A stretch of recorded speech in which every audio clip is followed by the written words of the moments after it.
All right, IM2 classes. Today we are putting everything together, all our factoring together to factor completely. What this means is our problems are going to have two layers of factoring. So let me explain what that means real quick. Um, so far, we have done problems that are like the number 15. If we were to factor 15, that only has this one layer of factoring. 15 is just 3 times 5. All right. Everything we've done so far has only had two factors. What we're going to be doing now is we're going to be factoring the polynomials are going to factor be more like 30, where 30, that factors into 2 times 15, right? And then 15 factors again to 3 times 5. So we're going to have these two layers of factors. Everything that we're going to do is going to have three factors, right? So we're going to factor, do one factor first, and then part of what's left over, one of those factors and originally is going to factor again. So it's going to be two layers of factoring here. Um, let's just get into a problem. The first layer of factoring, what we're going to be doing is always going to be finding the greatest common factor first. We're going to do the GCF first. In these first set of problems, we'll do the GCF, and then we are going to do an X factor. So here, looking at the problems, I'm going to find my GCF in orange. The GCF between 3, 33, and 90, the largest number to divide all those is 3. And that's it. Not all terms have an n, so I can't divide out an n. So when I factor out a 3, it's going to be 3 times uh 3n squared divided by 3 is n squared. Negative 33n divided by 3 is negative 11n. And then 90 divided by 3 is 30. All right. So for the rest of the problem, we are going to ignore that 3. We don't need it anymore. In fact, what I'm going to do is actually write it down here so we don't forget to include it in our answer. So we're going to factor what's left over in black. We're going to factor the n squared minus 11n plus 30. To get the two more factors, we just need to remember to include the 3 in the answer. So what's left over in the parentheses in the black is an x factor problem. Nothing in front of the n squared. Again, we're ignoring the 3 until the very end. Um, so just 30 on top, negative 11 on bottom. Factors of positive 30 that add to negative 11. That's a negative 5 and a negative 6. Since there is no number in front of the n squared, we can use our x factor shortcut, where the numbers on the sides go directly into our factors. So it'll be x minus 5 and x minus 6. So here is our final answer. So one more explanation of how everything just worked here. So we had 3n squared minus 33n plus 90 is our original problem. And so just like the number 30 that I did on that last slide, this factored into a 3 and then 3 times n squared minus 11n plus 30. And then this factored again into I changed mine to n's. My bad. X's to n's. Factored again to n minus 5 and n minus 6. So it has the three factors, and that's how all these are going to work. Three factors. Find the GCF first and then factor again. Do one more example here. No. Let's do this one here. Let me see if there's even a better one. Yeah, let's do this one. Find the GCF first. So I'm going to divide everything by greatest common factor between 6, 8, and 30. That's going to be 2.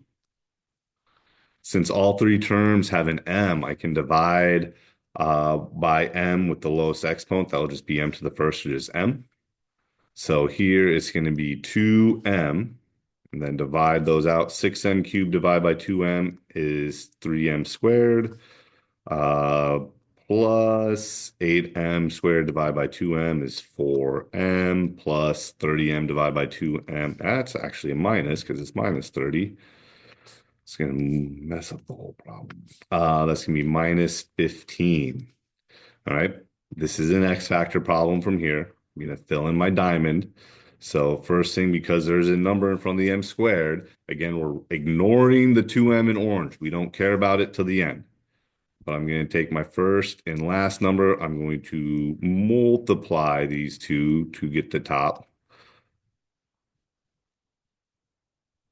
And that is 3 times negative 15 is negative 45. Positive 4 on bottom. Factors negative 15, that, or negative 45, that out of 4, that's going to be a positive 9, negative 5.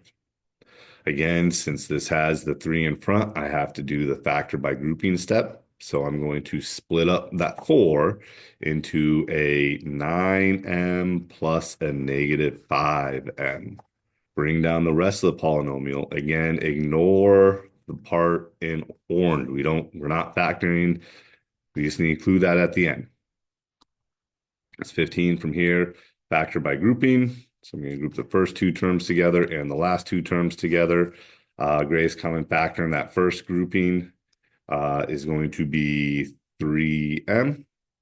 And so it'll be 3m on the outside. 3m squared divided by 3m is m. 9m divided by 3m is 3. Plus negative 15, negative 5m divide minus 15. The greatest common factor here is going to be negative 5. Again, since this first term in the grouping is negative, I need to divide by a negative. So it'll be negative 5 on the outside. Negative 5m divided by negative 5 is positive m. Negative 15 divided by negative 5 is positive 5. Regroup the factors. So in the first grouping, it's going to be our GCFs grouped together. So it's going to be 3m minus 5. And then we have the uh, m plus 3 and m plus 3. Those match. So that is our second factor, m plus 3. And then don't forget the original 2m. We need to include that in our answer because that's part of the factors. That's a really, really weird looking three. My bad. I'm not going to change it. Let's move on. So here, now we're going to do GCF and then difference of squares. Remember the difference of squares pattern. When you have a factors that's a square minus a square, it just factors using the pattern square root of the first plus square root of the second times square root of the first minus square root of the second. Before we get there, we do need to do a GCF. The largest thing that divides 12n squared um, and 75, that's going to be 3. So it'll be a 3 on the outside. 12n squared divided by 3 is 4n squared. I'm going to write that better. 4n squared. 75 divided by 3 is 25. And so now this part in black, I'm going to factor that using the difference of squares pattern. So I'm going to write it as the a squared and b squared. So a is the square root of 4n squared. Square root of 4n squared is 2n. Square root of 25 is 5. So that's our a and b.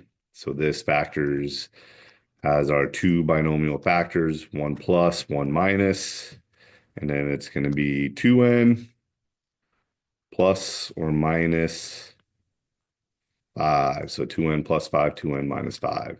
And then again, don't forget the original factor from here. So it'll be 3. All right. Moving on. We're gonna skip to perfect square trinomial. So remember the perfect square trinomials, there is a pattern to them.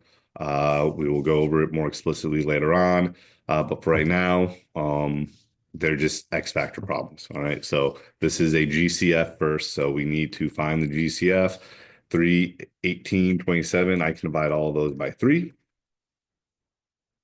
So that's going to be a 3 on the outside. And then 3x squared divided by 3 is x squared. 18x divided by 3 is 6x. 27 divided by 3 is 9. Again, you're going to ignore the 3 till the very end. Do our x factor. Nothing in front of the x squared. Again, the 3 in orange doesn't count. We're only looking at what's in the parentheses. So nothing in front of the x squared. So it's going to be 9 on top, 6 on bottom. Fraction 9 that add to 6 are 3 and 3. Since there is nothing on top, or in front of the x squared, I can use the x factor shortcut where the numbers on the side of the diamond can go straight into our factors. So they're at both x plus 3 and x plus 3. All right. Don't forget to include your other factor on the outside. Since they are identical factors, we're going to squish them together as x plus 3 squared. And this 3 on the outside again is that original factor. Let me color code that a little bit. That looks terrible. That one I will fix. All right. So there you go. And that's it. So um, that will do it for this. Um, Yeah, we're gonna continue working on factor, but that's the end of this chapter. The next unit still involves factoring, so we'll practice some more.